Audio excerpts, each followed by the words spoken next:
kita melakukan pembelajaran ataupun melakukan kegiatan belajar mengajar, maka baiknya kita berdoa untuk agama dan kepercayaannya masing-masing terlebih dahulu. Silakan untuk diizin oleh saya. Sebelum kita belajar, kita perlu berdoa dulu.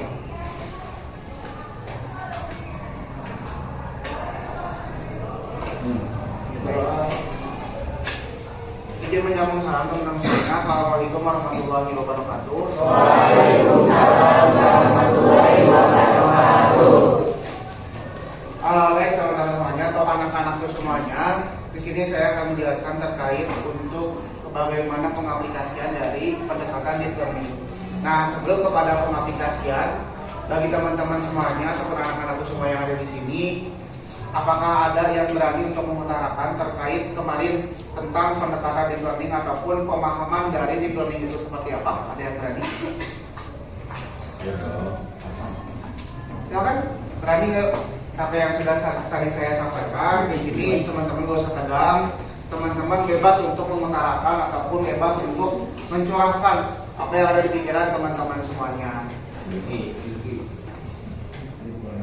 Yang mana dia?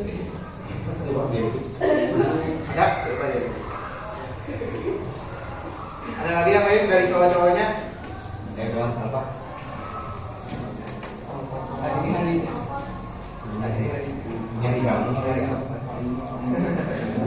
Siap.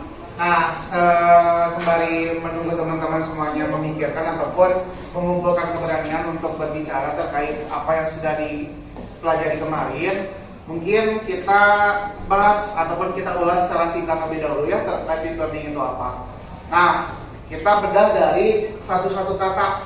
Yang pertama dari deep. Deep itu apa?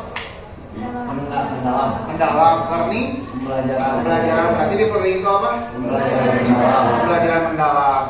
Nah, pembelajaran mendalam di sini bukan berarti pembelajaran yang semata-mata belajarnya itu dikonsumsi ataupun belajarnya itu dimakan, enggak teman-teman. Nah, deep learning di sini berarti bagaimana cara teman-teman mengaplikasikan ataupun bagaimana cara teman-teman memahami terkait pembelajaran yang sedang dipelajari. Nah, berarti teman-teman tidak hanya sekarang berpikir dengan pikiran atau dengan otak saja, tetapi bagaimana cara teman-teman bisa menyerap apa yang sudah dipelajari itu dengan hati teman-teman. Karena konsepnya di sini adalah terkait pembelajaran mendalam. Berarti teman-teman juga harus mengeluarkan ataupun teman-teman juga memposisikan segenap jiwa dan raga di dalam pembelajaran di kelas. Karena apa? Seringkali mungkin kita semuanya yang ada di sini ataupun beberapa yang ada di sini di beberapa pertemuan ataupun di kelas-kelas sebelumnya di SMP, mungkin teman-teman pernah nggak yang ada misalnya terkena gangguan konsentrasi belajar? Ada yang pernah? Ada. Siapa? Ya. Nanti kecoanya dari tetenya gimana teh gangguan konsentrasi belajarnya?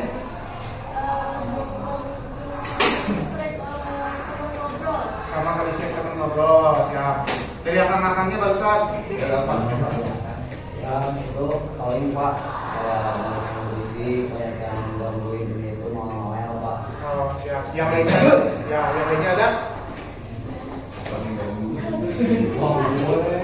Ya, enggak. Pikiran. Jadi sekarang jiwanya di sini, pikirannya di luar gitu ya. Nah, oke. Banyak masalah, ya. Masalah hati, ya. Masalah hati, ya. Semua orang pasti punya masalah, terutama dengan masalah hati ya. Nah, oke teman-teman semuanya, mungkin dari beberapa testimoni ataupun dari beberapa contoh barusan dari siapa? Bilkis. Terus oke siapa? Syahwa, dari Kang Alfat, sama dari Kang Syah. Kang Hasim ya? Siapa?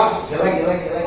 Leon Pak, Leon. Kang Leon. Nah, itu menjadi testimoni ataupun jadi beberapa contoh terkait bagaimana implementasi ataupun bagaimana perasaan ketika teman-teman merasa terkena gangguan konsentrasi belajar.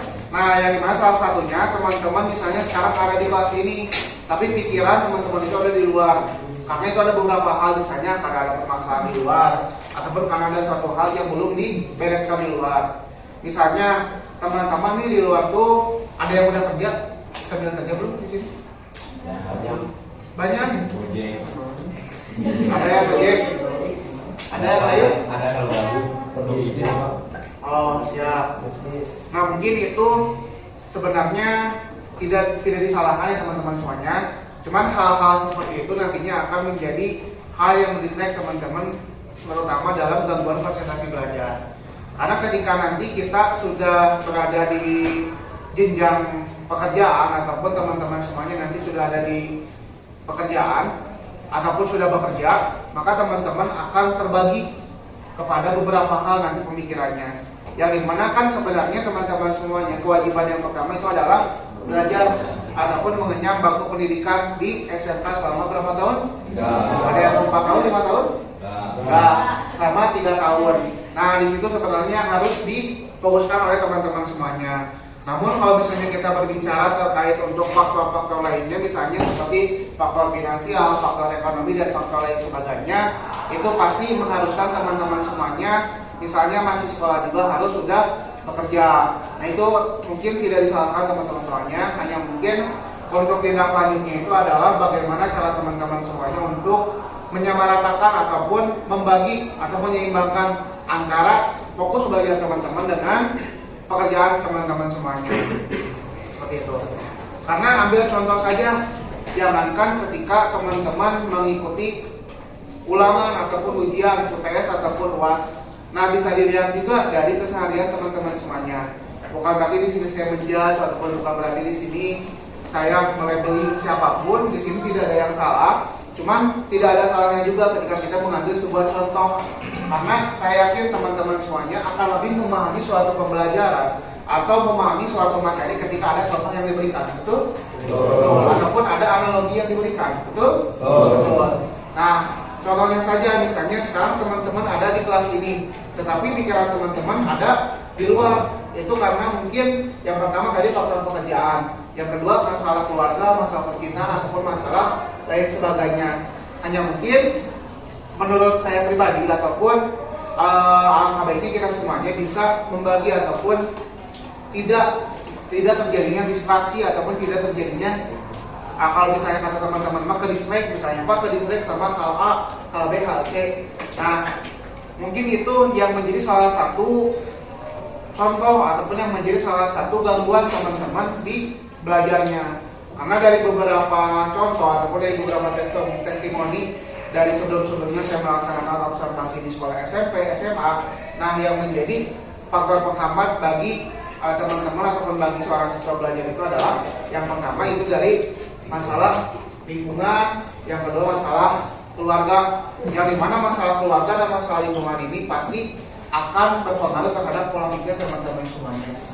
Yang dimana mungkin seharusnya teman-teman dari angka 0 sampai 100 misalnya bisa lulus nih 0 sampai 100. Tapi ketika ada permasalahan di dalamnya, teman-teman itu nanti mungkin akan agak tersendat dari angka 0 ke angka 100 itu.